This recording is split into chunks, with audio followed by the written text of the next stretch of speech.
Hey everybody, welcome back. These are some Bridezillas ruining their weddings in 10 seconds or less. Bridezilla ruins her own wedding, demands bridal party pay for her canceled wedding. So, my friend Dana, female 29, was supposed to be getting married this past Sunday. The wedding got canceled and things had gotten crazy. Dana was getting married to Josh, male 32. She's still in college with me and asked for a few friends from college, myself included, to be her bridal party. Now, from the start, this wedding has been a disaster. I'm just gonna point out a few of the crazy stuff we dealt with. 1, she refused to invite my best friend, who she's supposedly good friends with, because she thinks we're lesbian lovers. We're not. Okay, even if you were, what's your problem, Dana? You got an issue for a tissue? I'm jealous. I already hate her. She had us go to the dress fitting and then demanded each of us pay $2,000 for each of our dresses. $2,000. Yo, this shit is out of control. For the love of God, why do people assume that people will spend like $10,000 on their weddings and the clothing and the bachelor parties and the bachelorette parties and the wedding showers? And it's just like, my good golly gosh, people are out of control. Apparently she had a specific style she wanted, okay, and I can afford it, but I won't buy a $2,000 dress for one event. Some of the girls in the bridal party don't have that flexibility with money. It doesn't matter. It's obscene. That is obscene. Apparently Josh couldn't invite any single females that were not blood relatives of him. So if he had any female friends, they were axed. Okay. Can we say insecure? Insecurity? What am I insecure about? One of the girls in the bridal party doesn't drink because of her religion. Dana accused her of being pregnant in front of her parents and almost got her kicked out of her house. My disappointment is immeasurable and my day is ruined. She was not pregnant and she dropped from the bridal party. She was a class act though and never bad talked Dana, just said she couldn't make it. We found about it pretty much on the day of the wedding. Number 5, she tried to make us cancel our holidays with families and instead go with her to a destination bachelorette party. Oh God, this shit is out of control, man. People are off their rockers. Let's stop thinking about weddings and everything leading up to the wedding as like the most important thing that's ever happened to you in your life. I work full-time even during holidays, so I told her that was not happening. More of the bridesmaids said similar things and she dropped it. Honestly, after reading all of this and the bachelorette parties I've been on, the destinations, and just the drama, the drinking, the having to take multiple days off, the being hungover after for multiple days, it's just like, I want one day with my friends. Maybe we would have a sleepover. One day where we, I don't know, like live it up on a boat for a few hours. We might go out that night and that's it. My God, people are crazy. That's just 5 things of countless drama this wedding was having before the day. Now, the meat of the story comes on the wedding day. The day started horrible. Dana was having a meltdown because apparently the flower girl had to cancel because she has chicken pox. She was threatening to sue the mother unless she brought this sick 3-year-old to the wedding. And then you'll get everybody else sick? Absolutely not. Don't you dare make this about you. Listen, lots of people have not had chicken pox. When you have that as an adult, it is not good. You're putting everyone in danger because you want a flower girl? Just forget it. Have someone else throw the flowers. Jeez. Josh apparently was able to calm her down from this starter outburst and we began preparations. The whole day she had constant outbursts. She made people cry, like wedding staff and bridesmaids. The maid of honor deserves a medal for the amount of diplomacy and BS control she had to do. For the most part, took the easy route and decided to work outside the bridal suite, like checking flowers, making sure food was okay. Basically, any excuse not to be around the bride. Wow. Yeah, you guys aren't gonna be friends after this. Amen to that. Eventually, I had my makeup and hair done, and then the bride asked for a little bit of time alone to decompress from the stress. We didn't even fight it. You could not see a group of women run away faster. Imagine that. Imagine you're being such a basket case that your friends don't want to be around you on your wedding day. Wedding was starting in 30 minutes, so we figured we should be fine alone for a little. I spent those 30 minutes just sitting in the chapel with my phone. It had to be about 5 minutes before the start of the wedding when maid of honor came to tell me that the wedding was canceled. I asked her what happened. Dana was having a quickie with Josh's uncle in the room. Josh caught them. Gasp.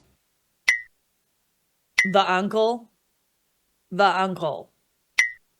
I thought it could not get any worse, but I was sorely mistaken. I just stared at the maid of honor with my mouth pretty much about to reach the floor. She told me to run, that she was going to try to get as many people out before things exploded. So I quickly got my purse. She looks at you, she goes, run. I am me! Booked it out of there! Holy shit. So I quickly got my purse, gathered the 2 bridesmaids that were carpooling with me, and we left like the devil was after us. I checked with the other bridesmaids, and all had escaped. Escaped. My God, I'm kind of sad that you guys weren't there to watch, though. Like, that night, I called the maid of honor to check out what happened, and the tea was bad. Apparently, and rightfully, Josh called off the wedding, called her a few names, told off his uncle, and has since left with his mates to, I hope, have the biggest single man party ever. I feel so bad for him. He's an absolute gem of a man. I mean, he certainly has to be to want to deal with that for the rest of his life. He apparently also told Dana and her parents that she will be paying for the cancellation fees. I mean, I think that's definitely fair. I also had a friend who was about to get married and she caught the groom cheating. Definitely T. He paid for everything. The photographer, I think she ended up just doing like a solo shoot with the photographer because it was already paid for and because the photographer felt bad. In my book, that's a win. According to maid of honor, Dana's father told her in front of everyone that she was paying for it on her own for being a slut. You are correct, sir. I don't normally like that word, but I think in this case it's justified. You f***ed your fiance's uncle on your wedding day 30 minutes before you're about to get married. I think that constitutes a slut. I thought that was the end of it. I made the choice to separate myself from this mess until I got a call from Dana not even an hour ago demanding $5,000 to help pay for her cancellation fees. Absolutely not.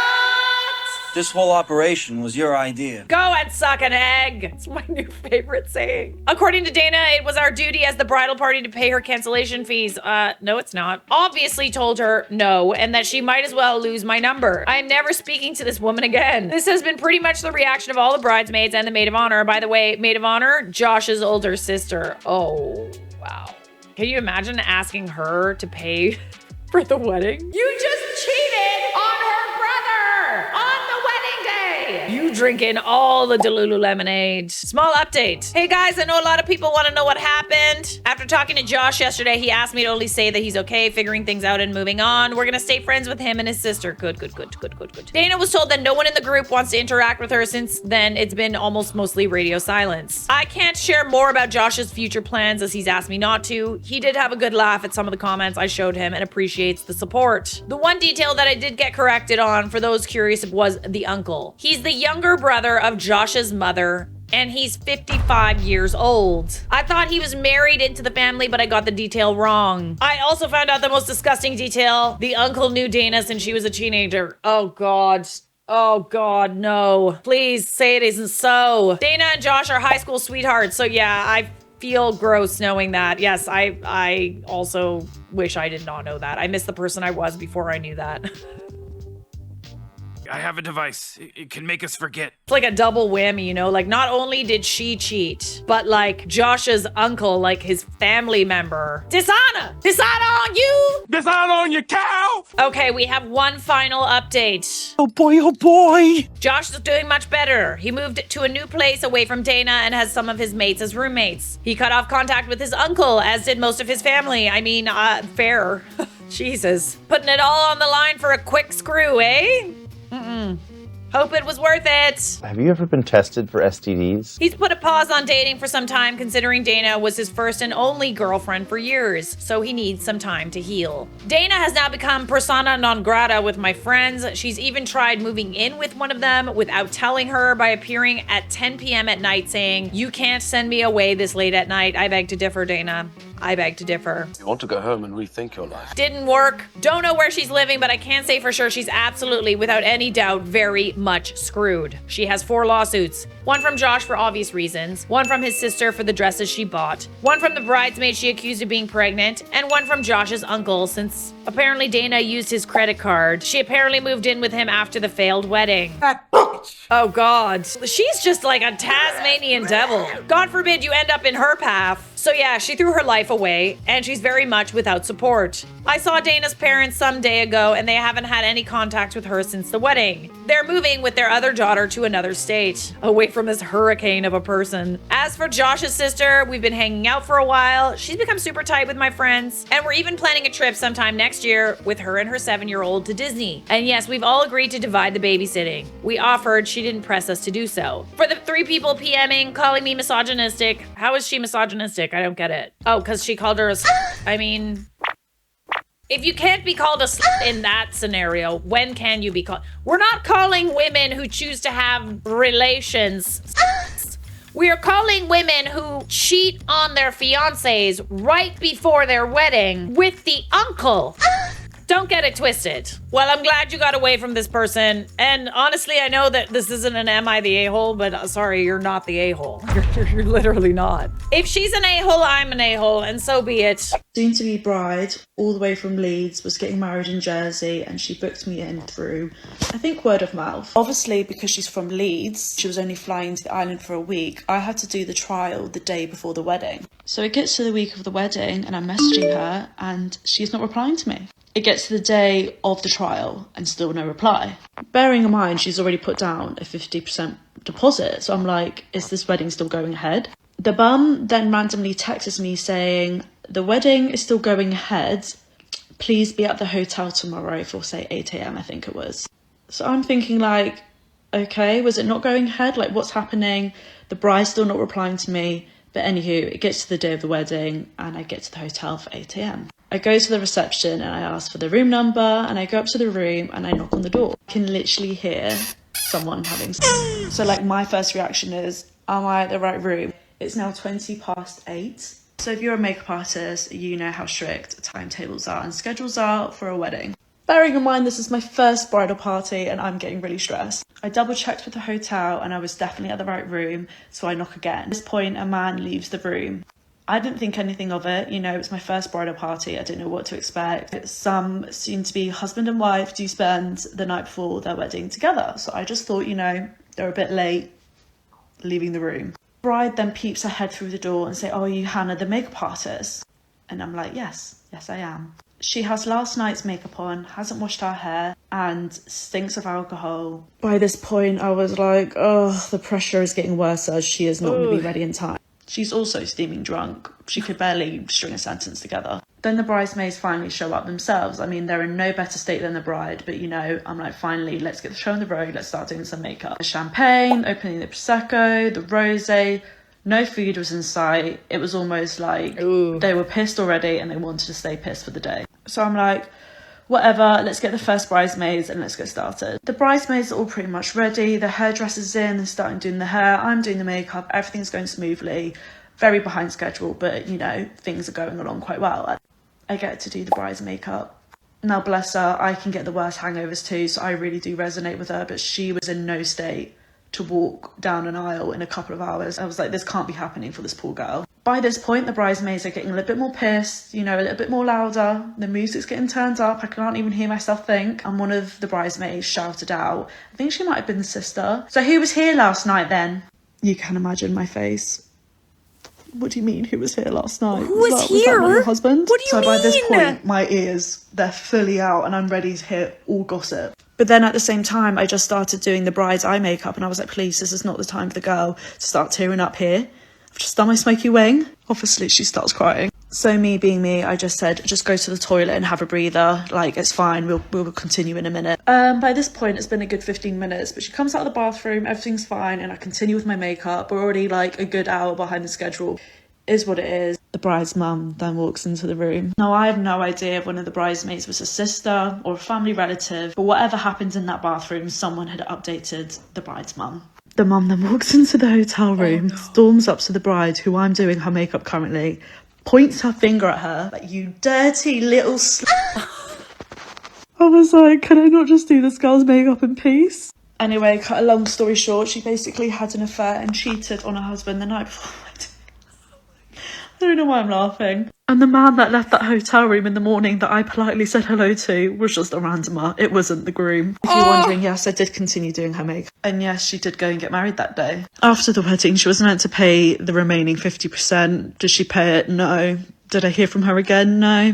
Is she still married? I don't know. So moral of the story is, take the full percentage of your rates the day before the wedding at least. And don't get married for the sake of getting married. I love how they just freely talked about it in front of you.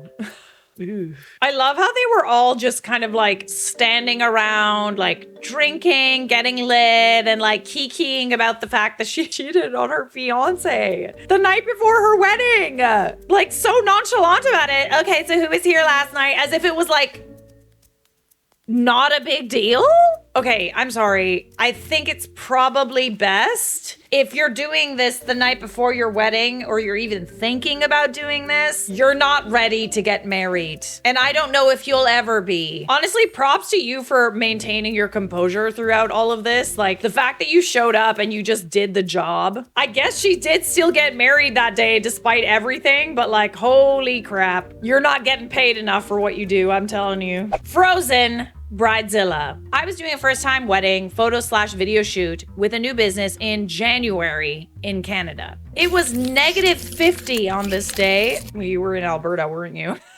In the Bridezilla's emails, it was discussed that photos and videos would be done inside as it was dangerously cold out. Well, Bridezilla didn't like that. She was insistent on doing outdoor photos, so okay. This is the issue with having a wedding in the wintertime. Sorry, buddy, you gotta do it inside. The thing is like everybody else can bundle up, right? Like the photographer can like bundle up, they can have like hand warmers in their gloves, they can make sure that they're warm. The only person that's gonna be shit out of luck are the bride and groom. We took photos and videos and more photos, and when we started shivering, we took more photos. I was showcasing just how picky I can be for shots and making sure we got multiples from slightly different angles. Nice. So you're just kind of making her suffer through it, eh? Nice. She also chose not to wear any form of coat or shawl, but demanded we get outdoor photos and video. When she started shivering, we just said, you have to stop. We can see it on video.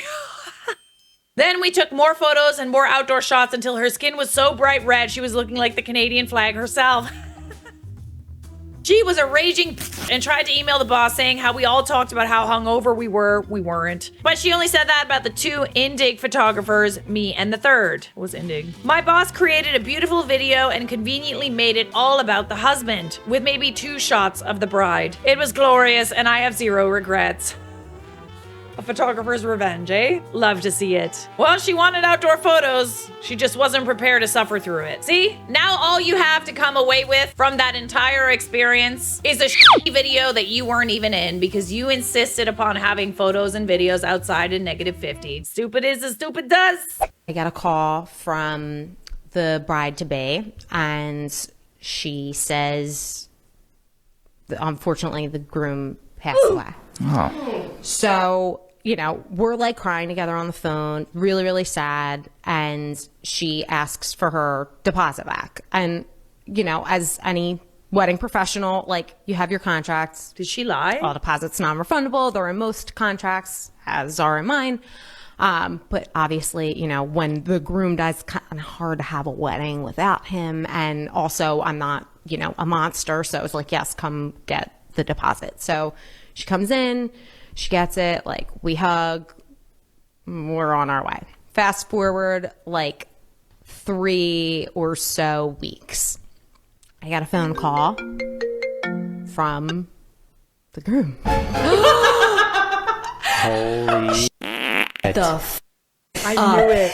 So he's talking to me about this next deposit and he's saying like he was short on the money, but he's like, he has it now and whatever. So I'm like, I won't say his name, but I'm like, let's call him Larry.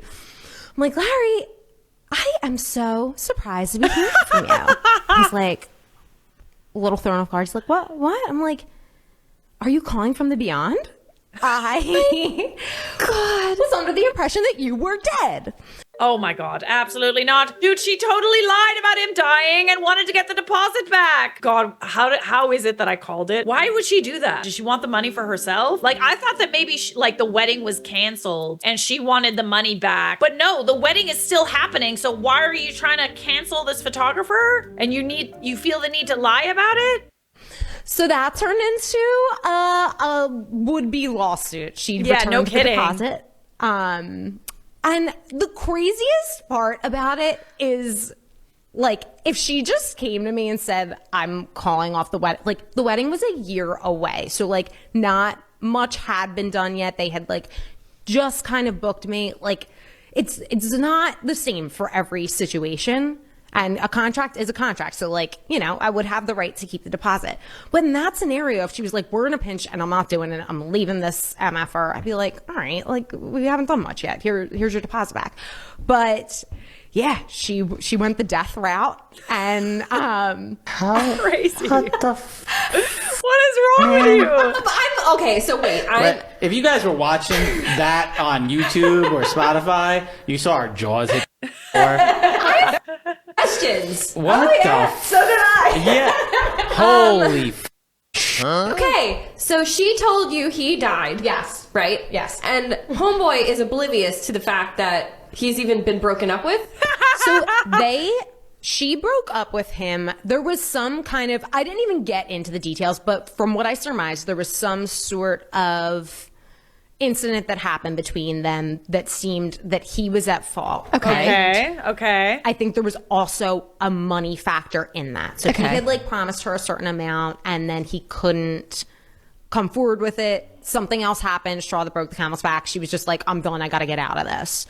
And he, like, I guess I don't know if she didn't tell him or he was just like calling her bluff. Like, I don't know. Some people are Hey, Adriana, I'm just here to pay the second deposit. Yeah, next deposit. I'm like, Larry. Well, I thought you were dead, so. Oh, Larry. Oh, Larry. Yeah, these two. Wow.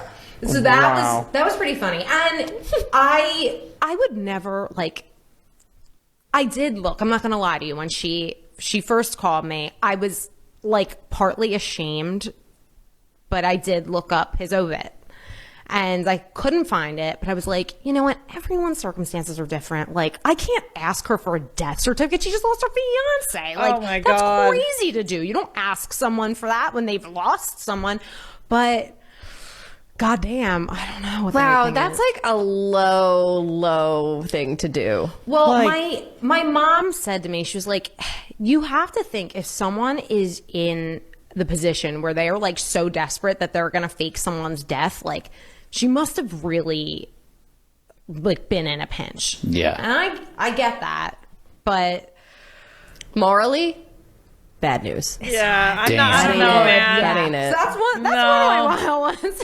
Don't lie about people dying. Honestly. You shouldn't. As a rule of thumb, you know, it's not best to lie about a death. I'm so blown away by this right now. Like, did not expect that at all.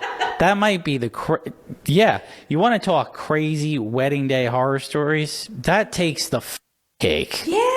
That's That's the very cake. much intended. I just don't understand why the groom didn't know that his own wedding wasn't happening anymore. Like, was he doing it out of courtesy, coming to pay the second? It kind of sounds like he had no idea that she had broken up with him or that she was trying to get her money back, his money back. Who knows whose money it is? Kind of sounds like it was his, honestly. Realistically, okay, yes, she could have been, you know, trying to get out of a desperate situation. She thought maybe her reasoning for wanting out of the marriage wasn't as good as just saying that the groom died. Because nobody would question you, right? In case you needed a reminder, don't lie about people dying unless you haven't completed your homework on time. Subscribe!